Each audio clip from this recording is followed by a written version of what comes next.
सैयदुत ताबईन हज़रत अवैस करनी कबीला करन के एक मुमताज़ फ़र्द थे। ये कबीला यमन में आबाद था।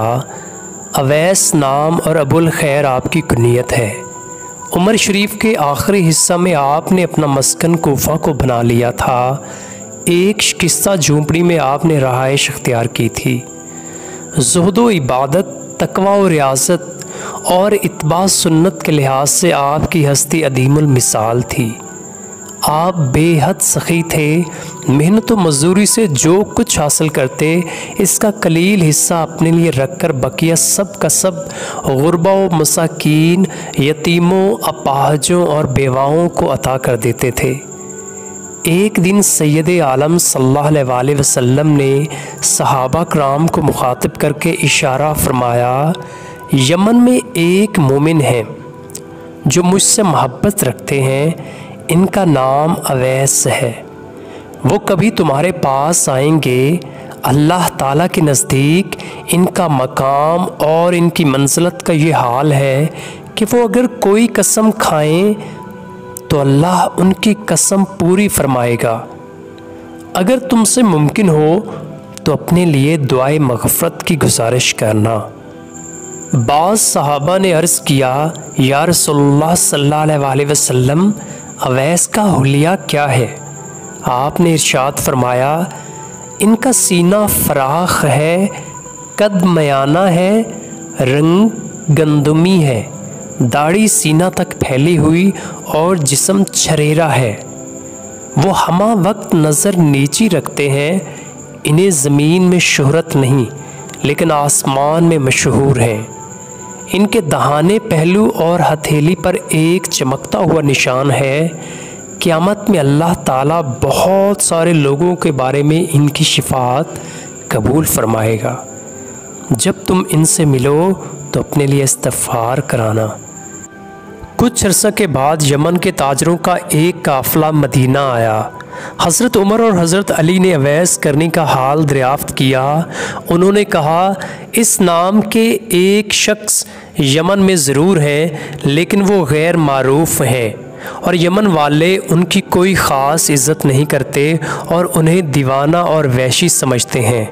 तो हज़रत उमर रज़ियल्लाहु ताला अन्हु ने फरमाया, हाँ, नाअहल उनकी कदर नहीं जान सकते। वो तो अल्लाह और उसके रसूल के महबूब हैं। उनकी दीवानगी और वहशत तुम्हारी दानिशमंदी से 1000 दर्जे बेहतर है। इसके बाद ये दोनों हजरात यमन पहुँचे और उन्हें तलाश किया। जब ये दोनों उनके करीब पहुँचे तो देखा कि आप नमाज में मशगूल हैं। जब नमाज से फ़रागत पाई तो उन दोनों बुज़ुर्गों ने सलाम किया और उनका नाम पूछा। उन्होंने फरमाया, मैं अल्लाह का हकीर बंदा हूँ, गुमनाम हूँ और गुमनाम ही रहना चाहता हूँ। आखिर बहुत इसरार के बाद कहा, मेरा नाम अवैस है। फिर हज़रत उमर ने कहा, मैं आपका दहाना हाथ और दहाना पहलू देखना चाहता हूँ। रसूलुल्लाह सल्लल्लाहु अलैहि वसल्लम ने जो अलामात बयान फरमाई थी वो सब की सब मौजूद थीं। हज़रत उमर ने हाथों को बोसा दिया और कहा, मैं आकाए नामदार रसूलुल्लाह सल्लल्लाहु अलैहि वसल्लम का एक अदना ग़ुलाम हूँ और मेरे साथ अली इब्ने अबी तालिब हैं जो रसूलुल्लाह सल्लल्लाहु अलैहि वसल्लम के भाई और सहाबी हैं। हम दोनों को हुज़ूर सल्लल्लाहु अलैहि वसल्लम ने वसीयत फरमाई थी कि तुम अवैस करनी से मिलो तो मेरा सलाम कहना और ये कहना कि मेरी उम्मत के लिए दुआ करें। हज़रत अवैस करनी ने जब सरकार दो आलम का नाम सुना तो एक चीख मारी और या हबीबी कहकर रोने लगे। इस वाक़े के बाद चूँकि हज़रत अवैस करनी की शोहरत बढ़ गई और यमन और करबो जवार के लोग आपकी ज़ियारत की गर्ज से आपके पास आने लगे। अब्दुल्ला इब्ने रबी का बयान है, जब मुझे अवैस करनी के मर्तबा का इल्म हुआ तो मैं मदीने से रवाना होकर कोफा पहुँचा। यहाँ पता चला कि एक मुद्दत से लापता है। मुझे बहुत रंज हुआ लेकिन इनकी तलाश में लगा रहा। हुस्न इत्फाक से एक दिन दरियाए फ़रात के किनारे इनसे मुलाकात हो गई।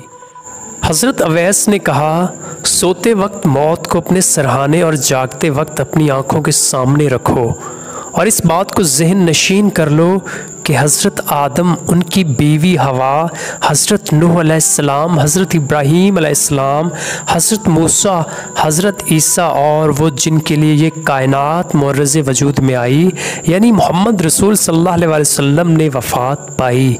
खलीफा अव्वल सदीक़ अकबर और मेरे मुकर्रम दोस्त उमर का भी इंतकाल हो गया है। मैं भी वफ़ात पाने वाला हूँ और तुम भी वफ़ात पाने वाले हो।